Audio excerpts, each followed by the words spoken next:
नमस्कार, आप देख रहे हैं इंडिया न्यूज हरियाणा में। आपके साथ तरन्नुम जहां शेख। बुलेटिन की शुरुआत इस वक्त की बड़ी खबर से। हरियाणा में लगातार एनसीईआरटी की नकली किताबों का जखीरा जो है वो बरामद हो रहा है। महेंद्रगढ़ में सीएम फ्लाइंग और सीआईडी विभाग, शिक्षा विभाग ने संयुक्त कार्रवाई करते हुए देव बुक डिपो और राज बुक डिपो पर रेड मारी है। आपको बता दें कि जहां से भारी मात्रा में दुकान और गोदाम से एनसीईआरटी की नकली बुक जो है वो बरामद हुई है। सीएम फ्लाइंग टीम को एनसीईआरटी की नकली बुक रखने की सूचना मिली थी, जिसके बाद इस कार्रवाई को अंजाम दिया गया है। और आपको बता दें कि जिस इंक का इस्तेमाल किया जा रहा था उससे कैंसर जैसी घातक बीमारी भी हो सकती थी। तो ऐसे में कहीं ना कहीं बच्चों के भविष्य के साथ खिलवाड़, बच्चों के स्वास्थ्य के साथ खिलवाड़।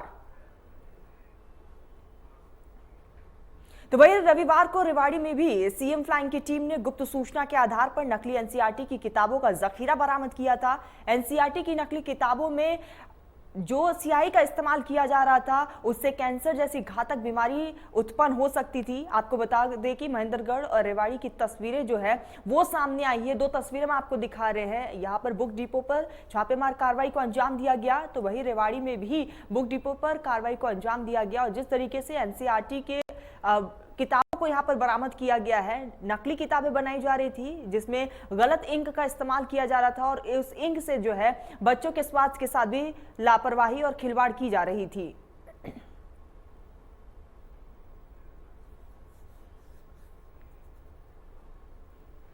तो हरियाणा में लगातार एनसीईआरटी की नकली किताबें मिल रही है। नकली किताबें मिलने पर शिक्षा मंत्री कल्पा गुर्जर ने कहा है कि अगर कोई भी गलत किताबें बेचेगा तो उसके खिलाफ सख्त से सख्त कार्रवाई होगी। उन्होंने कहा कि ऐसी जो भी शिकायतें मिली है जिनके खिलाफ कार्रवाई भी अब लगातार की जा रही है। कोई भी हमें मिलेगा तो निश्चित तौर से उसके खिलाफ कार्रवाई करेंगे। किसी ने इस प्रकार का कोई भी इस प्रकार की पुस्तकें छापी और उस प्रकार की बेची है, इसने भी खिलाफ कार्रवाई एनसीईआरटी की नकली किताबें बरामद की गई है। और ऐसे में शिक्षा मंत्री कल्पा गुर्जर का भी बयान सामने आया। उन्होंने कहा है कि जिस तरीके से प्रदेश में एनसीईआरटी की नकली किताबों का जखीरा बरामद हुआ है, ये तमाम चीजों को प्रदेश में बर्दाश्त नहीं किया जाएगा। सख्त से सख्त जो है वो कार्रवाई की जाएगी, क्योंकि यहाँ पर भारी जखीरा बरामद किया गया है। अब लगातार जो प्रशासन है वो भी अलर्ट मोड पर है। आपको बता दें कि एनसीईआरटी के बुक में जिस इंक का इस्तेमाल किया जा रहा था वो सही इंक नहीं था, और इसी के साथ जो पेपर का इस्तेमाल किया गया था बुक में वो पेपर भी काफी पतला बताया जा रहा है। और ऐसे में आपको बता दें कि इंक से जो है कैंसर जैसी घातक बीमारी भी हो सकती है। तो ऐसे में बड़ी लापरवाही भी सामने आई है और बच्चों के भविष्य के साथ और बच्चों के स्वास्थ्य के साथ यहाँ पर खिलवाड़ की जा रही है। तो एनसीईआरटी का नकली किताब बरामद किया गया।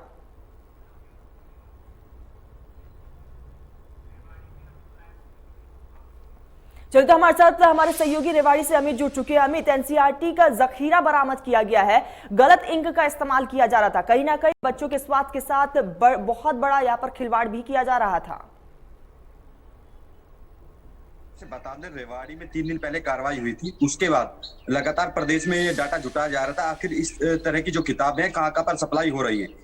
उसके बाद कल नारनौल में कार्रवाई हुई है। उससे पहले रोहतक में जो एक प्रिंटिंग प्रेस थी उसको सीज किया गया था। लेकिन सवाल है कि जिस तरह से रेवाड़ी में 3 दिन पहले कार्रवाई हुई, आखिर जो ये बुक सेलर है, जो भी इसे सप्लाई करता है, आखिर उनके मन में खौफ क्यों नहीं है? क्योंकि लगातार जो सीएम फ्लाइंग की ओर से कार्रवाई की जा रही थी और प्रदेश भर में कार्रवाई करने की बात भी कही गई थी। वहीं जिस तरह से रेवाड़ी में 900 किताबों का जखीरा मिला था, वहीं नारनौल में भी 2 जो पुस्तक भंडार है उन पे कार्रवाई हुई है। अभी भी किताबों की गिनती चल रही है, क्योंकि देर रात तक जो सीबीएसई के जो पायरेसी सेल के अधिकारी है वो नहीं पहुंचे थे, क्योंकि बुक असली है या नकली, क्यों उनकी शिकायत के ऊपर ही मुकदमा दर्ज किया जाता है। लेकिन ऐसे में सवाल है कि आखिर ये खेल इतना बड़ा हो सकता है कि कार्रवाई के बावजूद भी इस तरह के लोगों के मन में डर नहीं है, क्योंकि नारनौल में रेवाड़ी से सटा हुआ नारनौल है। नारनौल में इस तरह या महेंद्रगढ़ में इस तरह की कार्रवाई होना और डर नहीं होना, ये बड़ा सवाल खड़ा करती है, क्योंकि लगातार रोहतक से एक बुक सप्लाई हो रही थी, प्रिंटिंग प्रेस भी सीज की गई थी। अब ऐसे में लगता है कि शायद ये पूरे प्रदेश में इस तरह का खेल है जिसको कि नेक्सस को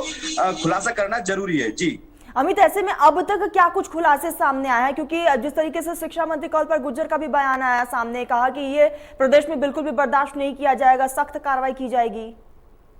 जी, जैसे रेवाड़ी में बात करें, अभी तक कोई गिरफ्तारी नहीं हुई।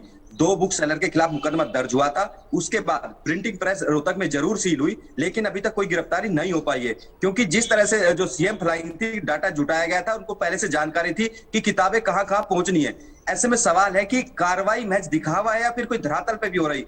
जैसा कि आपने बताया शिक्षा मंत्री ने कहा है, लेकिन ये कोई ऐसा सप्लाई नहीं थी जो एक दिन में शुरू हो गई। ये कई सालों से सप्लाई हो रही थी। जो सीबीएसई के अधिकारी हैं, जो एनसीईआरटी के अधिकारी, उन्होंने खुद माना था कि ये हरियाणा ही नहीं अन्य राज्यों में भी इस तरह का जाल फैला हुआ है, लेकिन आज तक कार्रवाई नहीं होना कहीं ना कहीं संदेह खड़े करता था। लेकिन जिस तरह से 900 किताबें रेवाड़ी में मिली, एक बड़ा जखीरा नारनौल महेंद्रगढ़ में मिला, रोहतक में जो प्रिंट ये थी प्रिंटिंग प्रेस थी उसको सील किया गया, तो ऐसे में सवाल है कि अब हर जिले में इस तरह का खेल हो रहा होगा। कार्रवाई बड़े स्तर पर की जानी जरूरी है ताकि इस तरह के जो खेल चल रहा है इस पर अंकुश लगा सके। वहीं दूसरी ओर एक बड़ा सवाल यह भी था कि जो एनसीईआरटी के अधिकारी थे उन्होंने बताया था कि इन किताबों से कैंसर जैसी गंभीर बीमारी बिल्कुल अमित, और यहाँ पर एनसीईआरटी के अधिकारी और तमाम लोग जो है लगातार जांच पड़ताल में भी जुटे हुए। आखिर चैन कहाँ जुड़ा है ये जानना भी बेहद ज्यादा जरूरी है। अमित, नजर बनाए रखिएगा, आगे भी लगातार आपसे